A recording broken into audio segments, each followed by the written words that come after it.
I didn't mean to fall apart in front of her. Hell, I didn't even mean to talk to her.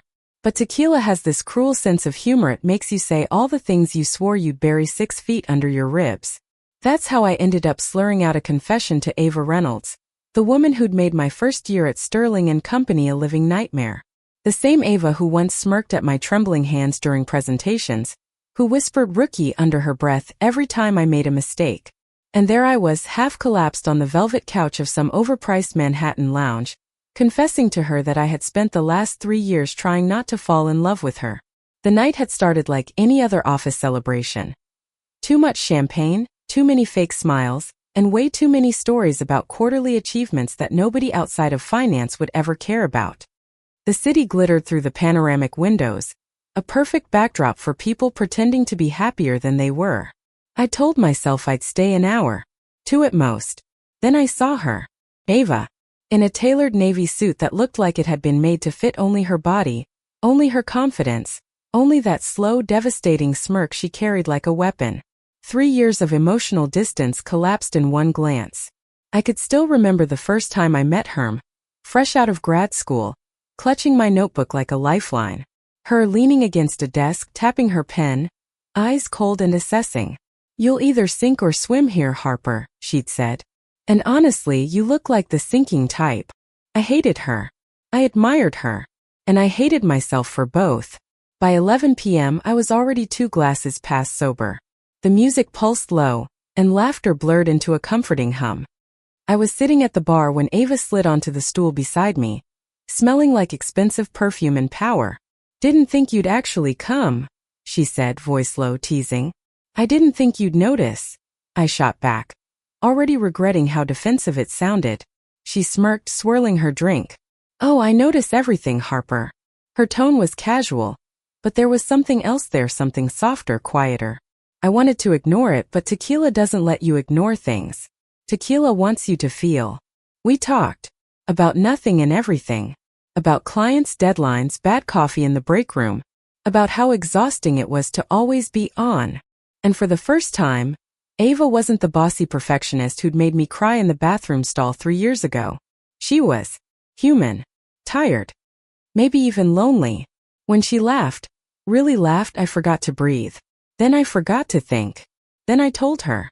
"I used to hate you," I said, staring at my empty glass. "Because you made me feel small. Because you always looked like you had it together. And because," I swallowed, my voice cracking, "because I couldn't stop wanting you." Her glass froze midair. For a second, the whole world went quiet except for my heart punching my ribs. Ava's eyes, usually so sharp, so unreadable, softened. "Harper," she whispered. "No, it's fine," I rushed, trying to laugh it off. "It's just the alcohol talking. You can forget it." She leaned closer, her perfume wrapping around me like silk. "You think I didn't notice?" My breath hitched. "What?" Her smile was slow, almost sad. "The way you look at me in meetings. Like you're trying not to breathe too loud. Like you're terrified I'll see right through you." My cheeks burned. You're drunk." "Maybe," she said. "But I'm also right." Outside, the rain started. Heavy, sudden New York rain. The kind that turns the streets into mirrors. Ava offered to call a cab, but I refused. I needed air. Distance, anything to stop the dizziness curling through my body. So of course she followed me. Because Ava always had to have the last word.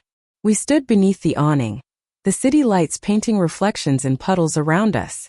She watched me the way she used to in the office, like she was studying me, memorizing how I fell apart. "You were right," I blurted, voice shaky. "I am the sinking type." Ava's expression shifted.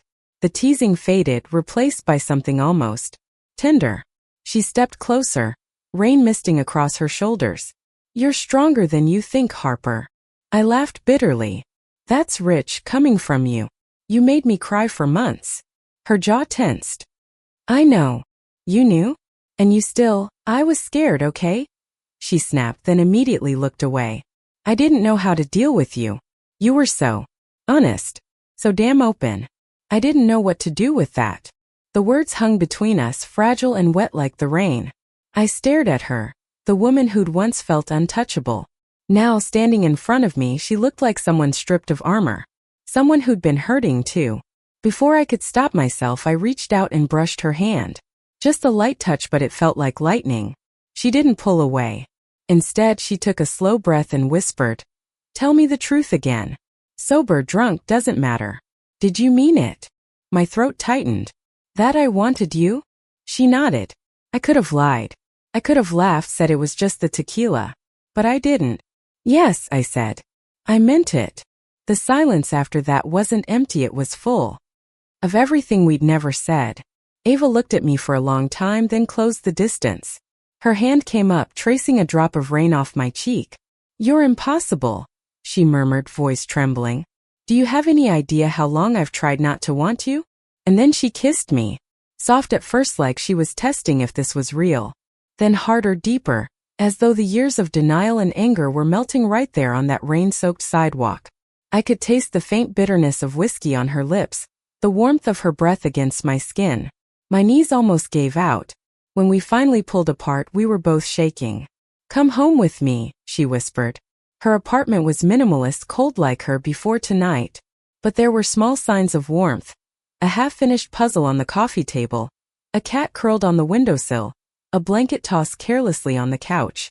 Ava poured water into 2 glasses, trying to act calm. I stood awkwardly by the door, still damp, still dizzy. "You don't have to stay," she said quietly. "I know this is complicated." "I want to," I said. And it was the truth.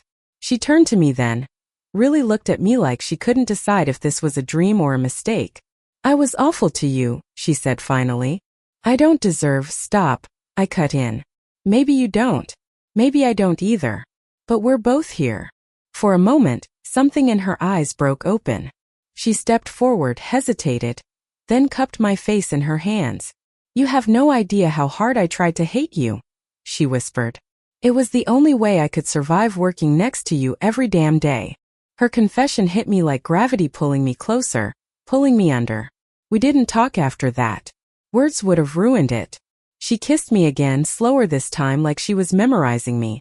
My hands found her waist, her breath caught. Every touch felt like an apology, a promise, and a question all at once. Hours later, the rain had stopped. The city hummed quietly outside her window, and Ava was lying next to me, her head resting on my shoulder. The same woman who once rolled her eyes at me in the office now traced invisible patterns on my skin. "I don't know what this means," she murmured. "Me neither," I said. "But I want to find out." And somehow that was enough. The morning after felt like waking up in someone else's life. Sunlight crept across Ava's bedsheets, soft and gold, warming the curve of her shoulder where my hand still rested. For a long, fragile moment, I didn't move. I just listened to her breathing, steady and human and far too real for what last night had been. Then it hit me. I'd slept with my boss. Correction. I'd slept with the woman who used to make me cry in the office bathroom. My stomach twisted. What the hell had I done? Ava stirred beside me, her lashes fluttering open. "Morning," she said, voice husky, unguarded. It was the kind of sound you could fall in love with if you weren't careful. "Morning," I echoed, my throat dry. Her gaze flicked to me, then to the clock. "You're thinking about work." "Of course I am," I muttered. "We're going to see each other in—" I glanced at the clock. 3 hours. In fluorescent lighting. Surrounded by people. Ava groaned, burying her face in the pillow. "Don't remind me." I wanted to laugh, to cry, to crawl out of my skin. But instead I said the one thing I shouldn't have. "Was last night a mistake?" Her head snapped up. "Do you think it was?" "I don't know," I said. "I mean, you were drunk." "I was definitely drunk." "We shouldn't have—" "Don't," she interrupted softly. "Don't turn it into regret." The silence between us thickened. Outside, a siren wailed in the distance, cutting through the morning calm. "I just don't want things to get messy," I said finally. She looked at me for a long time before answering. "Harper." Things were already messy the moment we met. At the office, everything was sharper, colder. The sound of keyboards, the clinking of coffee mugs, the distant hum of printers. All of it felt painfully ordinary for a day that came after something so extraordinary. I tried to focus on my screen, but I could feel her across the room. Her perfume, her voice, the way she leaned over someone's desk with that same quiet authority. It was maddening. Around noon I caught her looking at me. Just a glance, nothing more. But it carried way too much weight. A silent echo of what had happened between us. Earth to Harper, my coworker Jess said, waving a hand in front of my face. You okay? You look like you saw a ghost. I forced a smile. Just tired. Jess laughed. Tired? You left the party early. Meanwhile, Ava stayed until 2 a.m. My heart stopped. She did. Yeah. Apparently she was in a great mood. Guess something good happened. Something good. Or something dangerous. By Friday the tension was unbearable. Ava had kept her distance, except for a few clipped emails and an occasional nod in meetings. It was like we'd silently agreed to pretend nothing happened. But pretending is exhausting. That evening, as everyone packed up, she appeared at my desk. Harper, she said, voice steady. Got a minute? My pulse spiked. Sure. We walked into one of the small glass conference rooms, the door closing behind us with a soft click. Through the glass, the rest of the office blurred into motion, colleagues chatting, laughter echoing faintly. Inside it was just us. Ava crossed her arms. We need to talk. That sounds bad, I said, trying to joke, but my voice came out shaky. It's not bad, she said. It's complicated. She looked at me, her expression caught somewhere between professional and personal. What happened last weekend, it meant something to me. I blinked. It did. Her lips twitched into a faint smile. You sound surprised. I just didn't think you'd feel that way. She sighed, running a hand through her hair. I don't do this, Harper. I don't cross lines.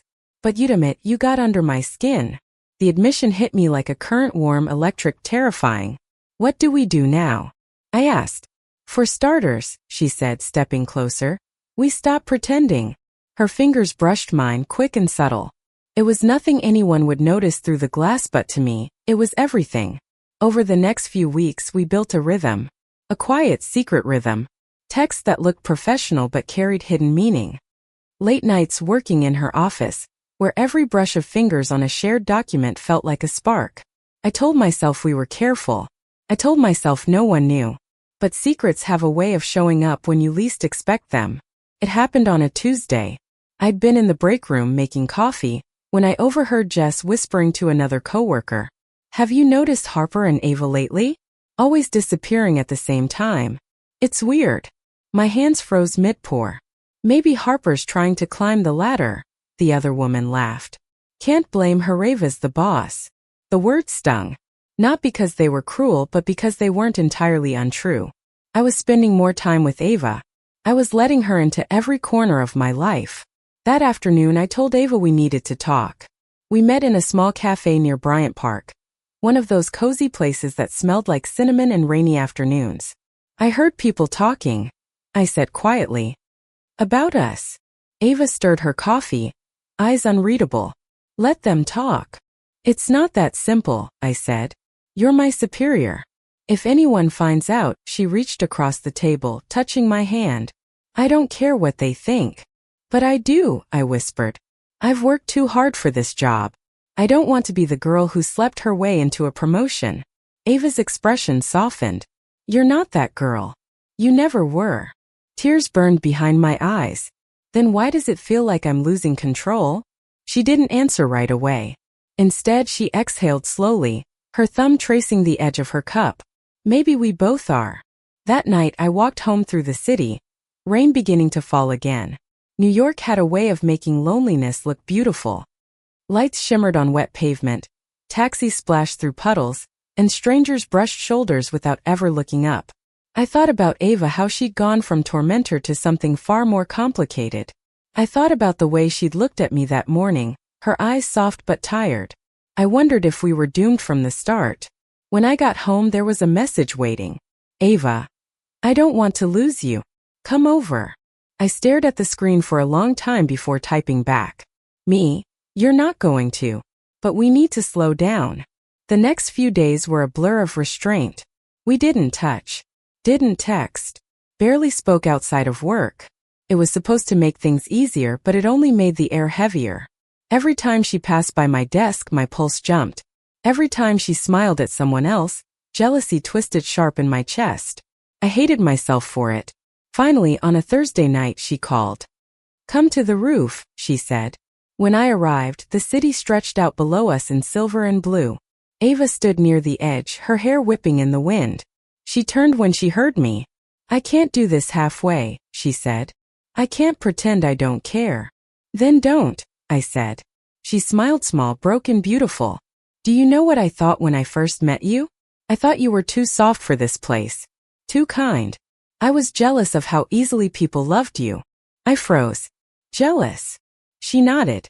"I grew up fighting for every inch of space. You just existed and people wanted to protect you. I didn't know how to deal with that." There it was, the truth, raw and trembling in the night air.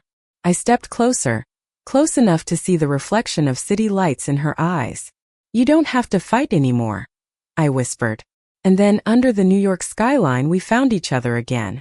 No tequila. No confusion. Just two women stripped of everything except honesty. The next morning she sent me an email. Short. Formal. Cold. Subject: transfer request, body. Effective immediately. I've requested to move to the Chicago branch. HR will reach out regarding your new reporting line. Thank you for your hard work. Ava, my chest caved. I reread the words until they blurred. It felt like a breakup without the privilege of being called one. I stormed into her office. "You're leaving." She looked up, startled but composed. "It's for the best." "For who?" I demanded. "You or the company?" "For both of us," she said quietly. "I can't keep pretending to be objective. I care about you, Harper. Too much." "So your solution is to run away?" Her eyes glistened. "Sometimes walking away is the only way to love someone right." I wanted to scream, to beg her to stay. But instead I just whispered, "You coward." And then I walked out before she could see me cry. She left 2 weeks later. The office felt hollow without her. Her corner desk empty. Her coffee mug gone. Her scent faintly citrus, and smoke lingered for days. Everyone talked about how she'd been promoted. No one knew she'd left a part of herself behind.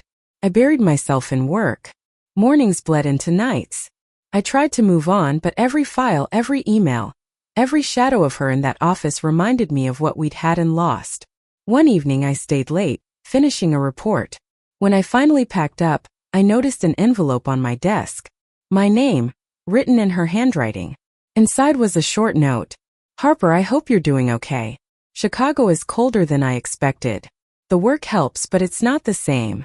You once said I made you feel small. I never wanted that. You made me feel seen in ways I didn't know I needed. I don't know what the future holds, but if you ever find yourself here, come find me." I cried right there in the empty office. Weeks turned into months. Life resumed its rhythm, but some nights I'd still dream of her, her laugh, her scent, the feel of her hand finding mine under a table. Then one day, HR announced a merger meeting. Representatives from the Chicago branch were coming to New York. I saw her before she saw me, standing in the lobby, hair tied back, wearing that same navy suit. My heart stopped. When our eyes met, the world tilted. She smiled, hesitant, hopeful. "Hi," she said softly. "Hi," I breathed. And just like that, all the noise, all the fear, all the distance faded. The air between us trembled, thin, fragile, like the pause before music begins again. Ava looked different. Softer somehow. The sharp lines of her confidence had rounded into something calmer, humbler. But when she smiled, the old Ava flashed through like sunlight breaking past clouds. "You look good," she said, her voice low, uncertain. "So do you," I answered, trying to sound casual even though my pulse was hammering in my throat. People passed around us, talking, laughing, carrying folders and coffee cups. But the lobby felt frozen in time, like the rest of the world had forgotten to move. Ava shifted slightly, clutching her bag. "I didn't know you'd be here today." "I didn't either," I said, laughing awkwardly. "Guess fate's got bad timing." She hesitated. Or maybe perfect timing. It wasn't an apology, but it was close. That night, I couldn't stop thinking about her. About the look in her eyes, the one that used to burn and cut, now warm and pleading. I lay awake replaying every word we hadn't said. Around midnight my phone buzzed. "Ava. Still awake?" "Me? Yeah." "Ava. Can we talk? Somewhere quiet." We met at our old spot Bryant Park, under the fairy lights that tangled around the trees. The city hummed softly in the background. Distant traffic, laughter, the metallic whir of a subway below. Ava stood waiting, hands tucked into her coat pockets. I wasn't sure you'd come. I almost didn't, I admitted. You broke me, Ava. Her shoulders slumped. I know. And I hate myself for it. Then why did you leave without even saying goodbye? Because I loved you, she said, voice trembling. And I didn't trust myself not to ruin you. The honesty in her tone knocked the air from my lungs. She took a step closer. You were everything I couldn't be, kind, open, brave enough to feel things I was too scared to name. I thought leaving would protect us both. Did it? I asked bitterly. Her eyes filled with regret. No. It just made everything worse. The silence stretched. Wind rustled the leaves overhead. Somewhere nearby, someone laughed, oblivious to the quiet heartbreak happening beneath the trees. I spent months trying to hate you again, I confessed. It didn't work. She smiled faintly. Same. We sat on a bench side by side but not touching. The distance between us felt both microscopic and infinite. Chicago was lonely, Ava said finally. I kept pretending I was fine, burying myself in work. But every time I saw someone drinking bad coffee or wearing that red scarf you loved, I thought of you. Did you ever think of coming back? I asked. Every day. But I told myself you deserved better. I laughed softly. I don't think better exists. That made her look at Miralai. Look. You still mean that? I never stopped. Her breath hitched. For a second, the Ava I'd known, the untouchable perfectionist, vanished, and all that remained was a woman trying to find her way back to love. Then she whispered, I want to start over. Not as your boss, not as your mistake, just as me. I turned to her, heart pounding. And who are you, Ava Reynolds, without the armor? She thought for a moment, eyes glistening. A woman who's terrified she might lose the only person who ever really saw her. That was all it took. I leaned in and kissed her. No rain this time, no alcohol, no guilt. Just us, clean, raw, whole. Her hands came up to my face, fingers trembling as they traced the curve of my jaw. Felt like coming home. The next morning we walked through the city together. No secrets. No pretending. Just two women, daring to exist in a world that still raised eyebrows at love like ours. We stopped at a small diner near 9th Avenue. The waitress smiled when she saw our hands intertwined but didn't say a word, just poured coffee, left us in peace. Ava watched me across the table, sunlight spilling through the window onto her face. Do you think people can change? She asked. I think they can choose to, I said. And you did. She smiled, shy and hopeful. Then maybe I finally deserve this. Of course, the world doesn't stop judging just because you found something real. Rumors started again once the merger was finalized. Whispers about favoritism, about how close we'd become. It would have hurt before. But now? I didn't care. We were honest. HR cleared it. Lines were redrawn, departments shifted. And for the first time in years, I walked into work without fear. Because she wasn't my boss anymore. She was my partner. Months passed. Spring turned to summer. Our relationship grew quietly, private late-night takeout, shared playlists, Sunday mornings spent tangled in bedsheets and laughter. Sometimes we fought, sometimes we drifted, but we always found our way back. The night she told me she loved me, it wasn't grand or cinematic. We were watching an old movie, her head on my lap, the city buzzing outside our window. I love you, you know, she murmured, half asleep. I smiled, brushing her hair back. I know. Say it back, she whispered. I love you, Ava. The words felt simple, but they were everything. A year later, we went back to the bar where it all began, the one where tequila loosened my tongue and turned my world upside down. It looked smaller now, less intimidating. Or maybe we just outgrown our fear. Ava ordered 2 drinks, slid one toward me. To bad decisions, she said with a grin. I raised my glass. To second chances. We clinked. The sound was soft, perfect. You know, she said, eyes gleaming.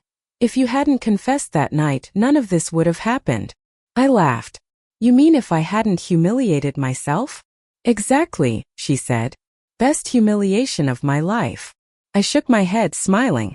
You're impossible. And you're still terrible at hiding your feelings. she teased. Guess that's why you fell for me. She grinned, leaning in. Guess so. And then she kissed me again, right there in that same crowded room. Only this time I didn't care who saw. We left the bar hand in hand, the city glowing around us. It started to rain lightly, gently, as if the universe wanted to close the circle. Ava looked up, laughing. Déjà vu. Maybe, I said, pulling her closer under the umbrella. Except this time, I'm not running away. She smiled. Neither am I. The rain soaked through our clothes, glistened in our hair, and still neither of us moved. We just stood there, two women who'd once been enemies, now bound by something far greater than fear. Love, real and imperfect and fiercely earned. Sometimes, late at night, I still think about that younger version of meth-shy rookie who trembled under Ava's criticism, who cried in the bathroom stall and swore she'd never let anyone make her feel small again. If I could talk to her now, I'd tell her this: the people who hurt you can change. The wounds that nearly broke you can become the places light gets in. And real love doesn't always arrive softly. Sometimes it crashes through your life like a storm, destroying what you thought was safe just to show you what's true. Ava still teases me about that first confession. Sometimes when I least expect it, she'll lean in and whisper, "You know, I used to hate you too." And I'll laugh, roll my eyes, and kiss her just to shut her up. But every time I think the same thing. Hate never stood a chance. Years later, we moved in together, a small apartment overlooking the East River. There were mornings filled with burnt toast, mismatched mugs, and soft jazz humming in the background. Evenings where deadlines faded into shared silence, and the comfort of knowing we didn't have to prove anything anymore. Sometimes she still worked too late. Sometimes I still doubted myself. But at the end of every long day, we found our way back to the same couch, the same warmth, the same steady heartbeat. And on nights when the rain came back, we'd sit by the window, watching it blur the city lights. Ava would reach for my hand, squeeze once, and whisper, "Do you remember the first time?" How could I forget? I'd reply, "'Cause I didn't. I never would." That night changed everything, turned enemies into lovers, mistakes into miracles, and a drunken confession into a lifetime of quiet, stubborn love. Thank you for listening. Like and subscribe to get notifications about next videos.